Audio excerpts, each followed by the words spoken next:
Well, now the Sunbeam Tiger with owner-operator, the professor, Sandy Ganz. Tell us about the rig, Ganz. Well, this is probably one of the finest examples of a Sunbeam Tiger. Well, no, it's not at all a clean car. Right. I bought this car about 2 years ago because I knew the Tigers were kind of getting pricey, and I always loved the idea of a ridiculously small car with a V8 in it. And I've seen them at the track, and they're crazy fast, but it needs I think it needs the Ganz touch. It needs the aluminum V8 and some other stuff with a little bit of trim work. And this car is a crazy fast, dynamite handling car. Nope. But you got to do some work to it. Aftermarket hood? No, actually, I think that's the original crappy fiberglass hood that Doesn't fit? Yeah, the some that came with the hood scoop, but I've not seen the hood scoop as a standard item in this car, although I like it a lot. Whoever did mess it up with the stupid hood pins, and we'll see the butcher job that whoever the previous owner had it, or whatever. Right. You know, And these off a 71 Mach 1? Nope, these are as they came, and you know it's an odd car because it kind of came out during the 60s Shelby era. Ken Miles did the first one, I believe, and then Shelby took over the project and somehow got the V8, and you'll see how tight it is in the car. There's weird stuff on this car, like the spark plug for the back cylinders you get through a hole under the dash. Really? So Kind of like driving a van. yeah, you know, it's just as bad. It's got the standard really bad Lucas wiring. I looked under the dash and I said, yeah, I need a new wiring harness. I don't know why the car works. It has two 30-amp fuses for every circuit in the car, so when something goes, it's usually a wiring loom meltdown. Interesting stuff, but it's got... But I mean, it's great. I mean, I think the dream for a guy like me who didn't... A dream for a guy like you is to buy the car from a guy like me after I do it. After the divorce.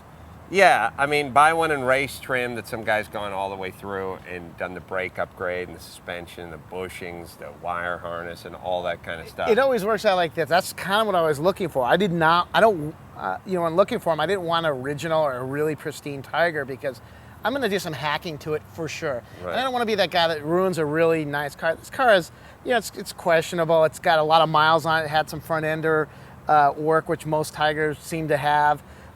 Some smash up due to the bad brake, suspension, steering, or whatever. Do they only, when they race these things, is it 289 all the way, or do they race the 260s? I think they can run either, depending on the class, because they did the 60, 65, 66 came with the 260s, and then the last year 67 came with 289s, which are really rare cars. They didn't make a lot of them. I think the total production for Tigers in general was in the 7,000 mark. Yeah. So it's a kind of one of those weird cars that it's not made the crazy money like some of the other Ford and Shelby products. Although sort of surprisingly, I think we saw at Pebble Beach one come up across the auction boards there, which was like the first Tiger race car or something. That would have been Ken Miles' Tiger. And it was like semi-reasonable. It was like, I don't know, $63,000 or something. They haven't blown crazy out of proportion. You can still pick them up. There's a lot of parts around for them. Well, let's take a look. You pop the hood of my racing hood. Now, does the whole hood come off, or is it just the back part?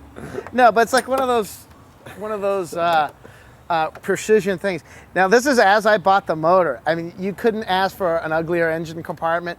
You can see a lot of the welding. The guy who had it just hacked pieces up, and it's kind of it kind of was like perfect for me because I'm going to clean all that stuff up and make it right. But well, you put the radiator in, right? I bought the car at a leaky radiator, and fortunately, a fellow back in Ohio, Doug Jennings, was still making some parts for him, so he had a late model Griffin radiator that fits drop in. So.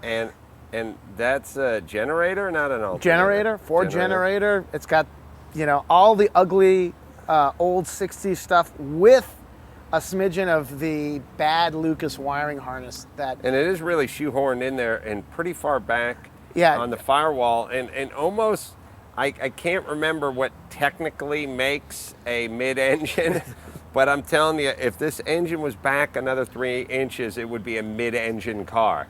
Well, I think it's just almost a crack up of how they shoehorned all this stuff in. They just, the oil filter wouldn't work, so they have a remote mount on the front of the block, which is kind of cool because you can get to it.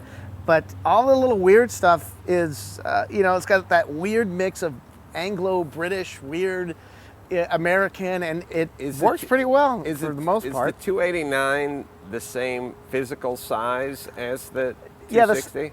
Just essentially everything is the same on the 289 from the outside physical. The 289s are a newer block, so they are a 6-bolt block. These are 5-bolt on the 260s. But other than that, it's pretty much the same. So hey, wait a minute. Let me put up the hood hinge. There we go.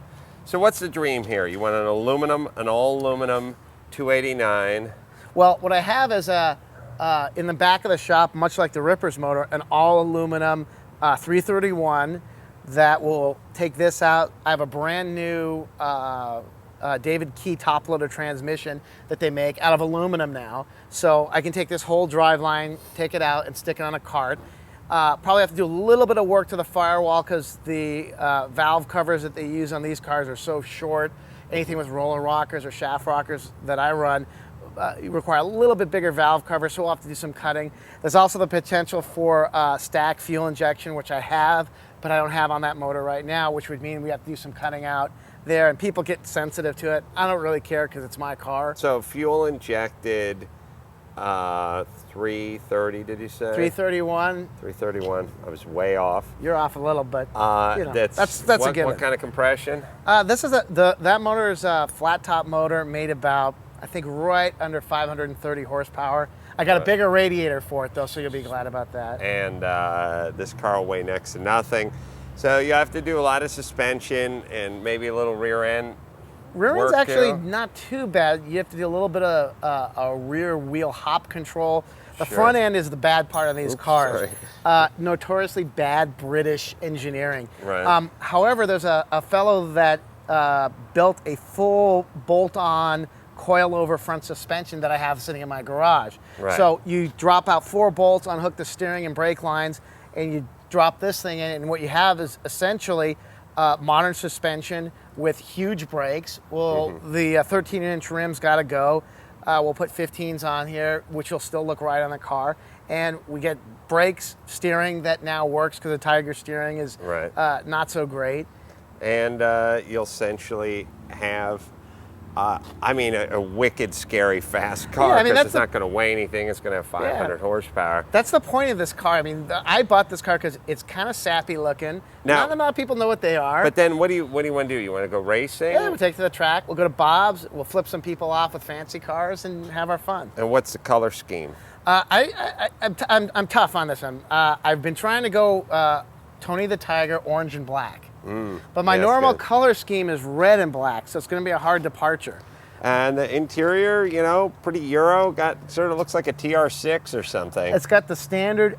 I think that's one of my most favorite things about the Tiger is the wood dash, not this one in particular that's destroyed, but I have a new Burlwood dash for that. It's got all the Lucas switches. And the column looks like it has some sort of indicator delete or something on it. What is that? I don't know. It's probably for some other knob that came on the Euro. Or maybe that's where the starter key was on the column of a Ford truck or something. Yeah, a lot of these cars had parts from other things. That's definitely a part from something else. Yeah. Otherwise, you wouldn't put that big hump there, right? It's probably for something like the brights, but this car has the magic American foot pedal. Sweet. So maybe that's where they had the brights in this or something. Or it could be for right-hand drive car where when the steering wheel moves over, something dumb like that. Yeah. Because these were, highly, internationalized, let's say. Sure. So, but real simple car, not much in it.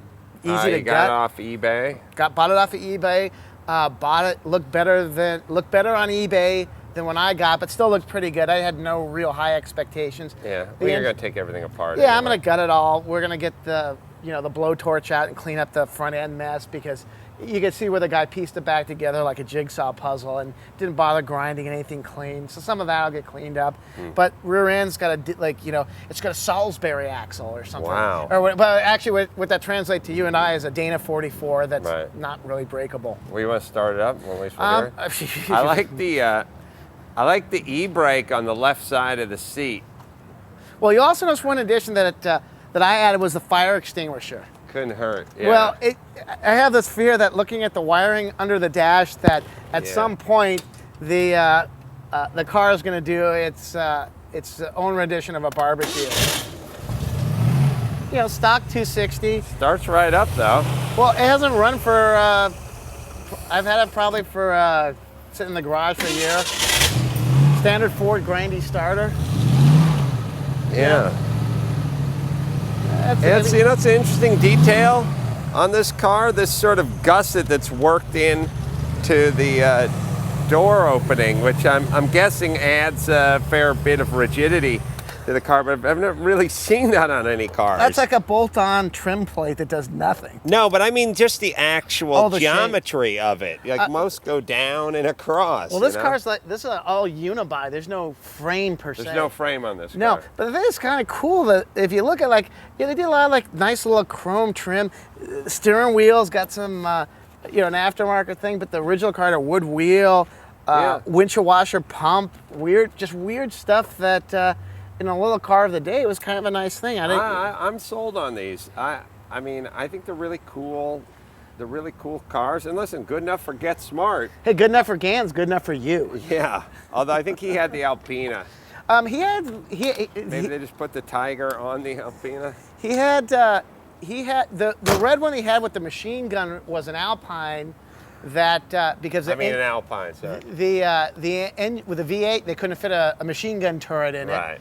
But I think the regular one he had was a Tiger, but who knows how many cars. Let me ask you this, hypothetically, the guy you'd like to hang out with less, the guy who takes the Sunbeam Alpine and puts the Tiger badging on it, or the guy that takes the Beamer 318i and puts the M badging on it? The Beamer guy, hands down, would be the least guy to hang out with, because I could be the Alpine guy, because that's what I was going to buy. I go, I'm not going to mess up a nice Tiger. I'll just get an Alpine and hack it up anyways, because that's what I'm going to do. Right. But when I started looking at how much that costs, I might as well just get a beat Tiger and start from there. Well, I wasn't talking about the Alpine guy that put the aluminum 331 with the injection in it. I was talking about the Alpine guy that leaves the underhead cam four-banger in right, there. the Liger.